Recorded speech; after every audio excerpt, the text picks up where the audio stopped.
Bonjour à tous, on se retrouve sur la chaîne YouTube de SOSAV pour un nouveau tutoriel. Mais avant, avec le code guide vidéo, vous aurez moins 10% sur votre panier lors du passage de votre commande sur notre site.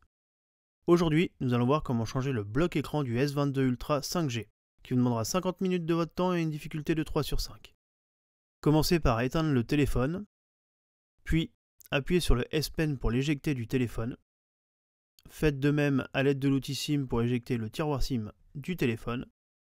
Nous allons à présent décoller la vitre arrière. Pour cela, munissez-vous d'un décapeur thermique ou d'un sèche-cheveux afin de chauffer tout le contour du téléphone durant 20 à 30 secondes pour ramollir le sticker qui la maintient au châssis.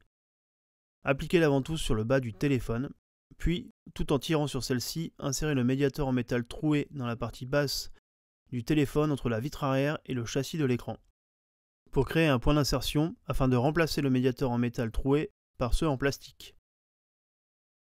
Une fois les médiateurs en plastique insérés, retirez celui en métal et faites le tour du téléphone afin de décoller la vitre arrière. Faites attention sur les bords du téléphone, celui-ci a la vitre arrière incurvée. N'hésitez pas à rechauffer cette partie afin de glisser les médiateurs dans les angles. Si jamais vous rencontrez un point dur, ne pas hésiter surtout à rechauffer ces parties. Une fois que vous avez fait le tour du téléphone, il ne vous restera plus qu'à décoller la vitre arrière. Faites attention, si jamais des parties sont encore collées, n'hésitez pas à repasser avec le Mediator. Voilà, nous avons maintenant séparé la vitre arrière du téléphone. Pour retirer le module NFC induction, dévissez les 5 vis cruciformes à l'aide du tournevis, puis déconnectez les 2 nappes qui se trouvent sur la carte mère. Chauffez légèrement le bas de la nappe au niveau du haut-parleur externe. A l'aide du levier, décollez la nappe sur le bord du châssis droit ainsi que sur le haut-parleur externe avant de pouvoir la retirer du téléphone et la mettre de côté. Faites bien attention quand vous passez le levier sous la nappe, vous trouverez les nappes d'interconnexion qui se trouvent au-dessus de la batterie et sous la nappe NFC. Attention à ne pas les attraper en même temps que la nappe NFC. Déconnectez la nappe de la batterie. Nous allons passer sur la partie basse du téléphone. Dévissez les 6 vis cruciformes qui maintiennent le haut-parleur en place, puis à l'aide du levier en nylon, soulevez-le pour l'extraire du téléphone. Nous allons à présent déconnecter les 3 nappes qui relient la carte mère au connecteur de charge et à l'écran. Commencez sur la carte mère par la nappe de l'écran, puis la nappe d'interconnexion et enfin la nappe du réseau. Passez sur la partie basse en déconnectant la nappe de l'écran, celle d'interconnexion, puis la nappe réseau qui se trouve tout à gauche. Maintenant que les nappes ont été retirées, munissez-vous du tournevis cruciforme pour dévisser les 3 vis qui maintiennent le connecteur de charge, puis à l'aide du levier, soulevez-le pour le retirer complètement du téléphone. Sur la partie haute, il faudra dévisser les 4 vis cruciformes qui maintiennent le cache réseau en place dans le téléphone. Déconnectez la nappe de l'écran. Faites de même pour la nappe du S Pen. Déconnectez ensuite la nappe du réseau et du micro d'ambiance. Sortez le module d'antenne du téléphone à l'aide du levier. Déconnectez la caméra avant pour la retirer elle aussi du téléphone.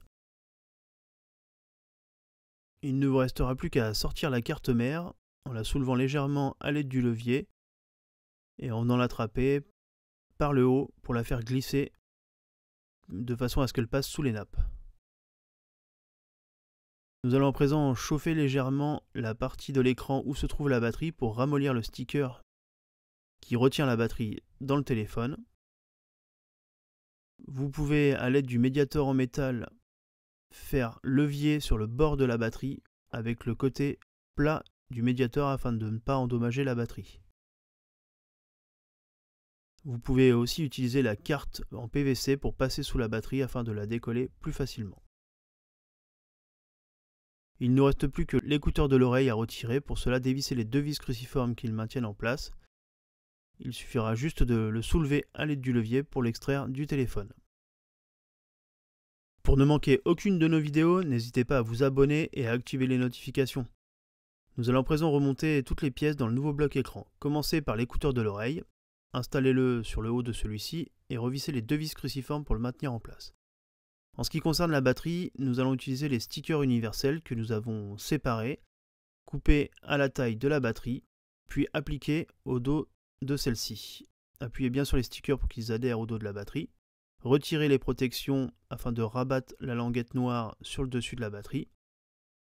Puis retirez les protections sous la batterie avant de venir la réinstaller dans le nouveau châssis. Nous allons installer la carte mère dans celui-ci, commencer par le bas en passant toutes les nappes par-dessus pour ne pas que l'une d'entre elles reste coincée sous la carte mère. Reconnecter la nappe du S Pen de l'écran. Nous allons retirer l'adhésif qui protège l'emplacement de la caméra. Installer la caméra avant dans celui-ci. Une fois reconnecté, nous allons à présent réinstaller le module d'antenne par-dessus la caméra avant et la carte mère. Reconnecter ce module. Revisser les 4 vis cruciformes qui maintiennent le tout en place. Sur la partie basse, réinstaller le connecteur de charge dans son emplacement. Revisser les 3 vis cruciformes pour le maintenir.